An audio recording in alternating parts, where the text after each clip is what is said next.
السلام عليكم ورحمة الله. لبس عليكم، اموركم هانيه. كنتمنى هذا الفيديو يلقاكم في اتم الصحه والعافيه. نبداو الفيديو بالصلاه على الحبيب عليه الصلاه والسلام. اليوم ان شاء الله نشارك معكم كيك يومي مكونات اقتصاديه. كيجي معلك نسم القهوه. ماشي ان شاء الله المقادير وطريقه التحضير. بسم الله، نبداو على بركه الله. غنبدا في الطريقه وفي نفس الوقت غادي نقول لكم المقادير. هنايا عندي جوج ديال البيضات واخدين درجه حراره المطبخ، كتكونوا مخرجينهم من قبل من الثلاجه. الا كنتو يعني بغيتو تصاوبوا الكيكه ونسيتو ما خرجتوش البيض من الثلاجه، كتاخذوا الماء يكون طايب في كسرونه وكتديروا فيه البيض، ولكن ما تخليوش راه دغيا طيب، غير كتديروا في داك الماء طايب حتى كياخذ ديك درجه الحراره وكتحيدوه وكتستعملوه في الكيك ديالكم ولا في اي حاجه بغيتو تستعملوه. هنايا بعد ما وضعت البيض، ضفت كاس لاروب ديال السكر حبيبات وواحد الرشه ديال الملحه. غادي نطرب مزيان. هنا كتطربوا بالطراب اليدوي ولا الكهربائي. نطربوها مزيان باش كتجي مهويه. غادي نضيف هنايا نص كاس، هنا راه عبرت بكاس ديال العنبه الزيت نباتيه، وغادي نخلط المقادير.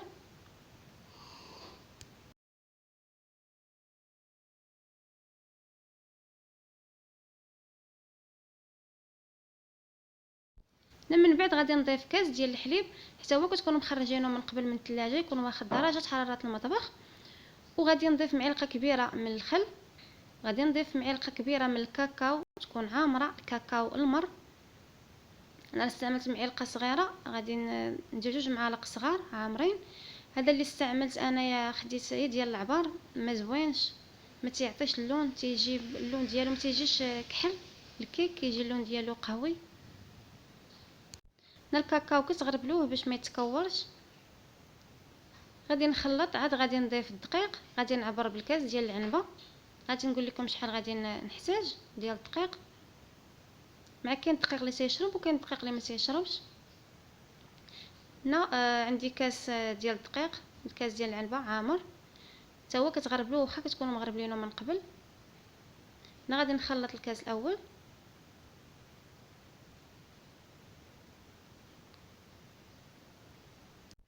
من بعد غادي نضيف الكاس الثاني عامر ديال الدقيق.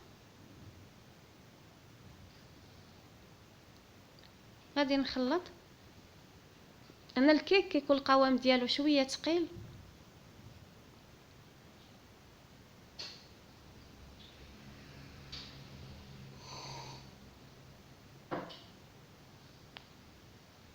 من بعد هنايا ضفت نص كاس ديال الدقيق، وضفت جوج ديال الخمارات من وزن 16 غرام، يعني كل وحده فيها 8 غرام. وهذا هو القوام ديال الكيك، كيكون شويه ثقيل. هنا استعملت في الدقيق جوج كيسان ديال العنبه اونص. غادي نوريكم شحال بقى ليا من الكاس الثالث. هنايا غادي نضيف واحد المكون، راه غادي مازال يعاود يترخف ليا الخليط، اللي هو الماء. هنا الماء عندي الماء غليان، يعني ماشي غير دافي. تتغليو الماء، كتضيفوا ربع كاس، كتضيفوه على الخليط هنا حتى الاخر. صافي هنايا وغادي نخلط الكيك. وهذا هو القوام اللي حصلت عليه، كيكون القوام ديالو بهذا الشكل هذا. هنايا راني دهنت القالب بالزبده ورشيته بالدقيق. انا استعملت المول اللي طويل. هذا هو الدقيق اللي بقى ليا. هنا غادي نوضع الخليط في المول وغادي ندخلو الفران اللي هو بارد. حتى كتدخلوا ليه الكيك عاد كتشعلوه، كتناقصوا عليه، كتكون مهيله. راكم عارفين الطريقه ديال الطياب ديال الكيك، تكون عافيه مهيله يعني حتى يطيب ويشد راسو. باش تعرفوا الكيك ديالكم راه طاب، كديروا واحد الكيردون كيخرج ناشف. صافي راه الكيك طاب، كتشعلوا عليه من الفوق شويه صافي وكتخرجوا الكيك. هنايا الكيك طاب، خرجته من الفرن. غادي نخليه يبرد وغادي نوجد صلصه باش غادي نسقيه. هنا غادي نوجد الصلصه. كنحتاج نص كاس ديال الحليب، هنا عبرت بالكاس ديال العنبه. غادي نضيف معلقه صغيره ديال القهوه، هنا قهوه سريعه الذوبان، كتعطي واحد اللوغو زوين. وغادي نستعمل هنايا الشكلاط غبره، هذا اللي كنستعمل الوليدات مع الحليب.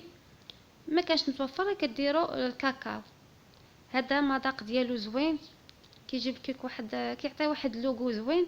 ضفت هنايا 2 معالق ما عبرت بمعلقه صغيره، درت 2 معالق صغار، درتو ديك المعلقه عبرتو بالمعلقه كبيره، كتضيفوا معلقه كبيره عامره. هنايا ضفت معلقه صغيره ديال النشا، وغادي نخلط هذا الشيء باش ما يتكورش ليا. غادي نضيف 2 معالق صغار من السكر حبيبات، وغادي نوضعها فوق النار. هنا الكيك بعد ما خليته حتى برد قلبته في الصحن فاش غادي نقدمه. هنا راه بشويه كنقلبها باش ما تفرسش، لان راه جا الكيك رطب. هنا غادي نجيب واحد الكيردون وغادي ندير فيه ثقوب بهذا الشكل. هنا الصلصه راه وجدات. هنا الكيك عندي بارد والصلصه عندي سخونه، يعني من فوق النار غادي نخويها على الكيك باش الكيك يشرب ديك الصلصه كيجي معلك من الداخل ديالو. هاد الثقوب اللي وضعت باش هاد الصلصه تدخل ليا في الكيك الداخل ديالو، كيجي معلك عرفتو منسم بالقهوه وبداك بالشكلاط غبره ديال الحليب اللي كنديروا للوليدات، كيجي زوين صراحه. هذيك النوعيه هذيك كنت خديتها زوينه صراحه، كتبان نصور لكم كرتونه ما كتبش. بعد ما سقيت الكيك كله بالصلصه هنا غادي نزينو. هنا عندي طريفات ديال الكركاع. هنا التزيين كيبقى اختياري، يعني اللي متوفر عندكم ولا كتخليه غير هكا يعني بالصلصه كيجي زوين.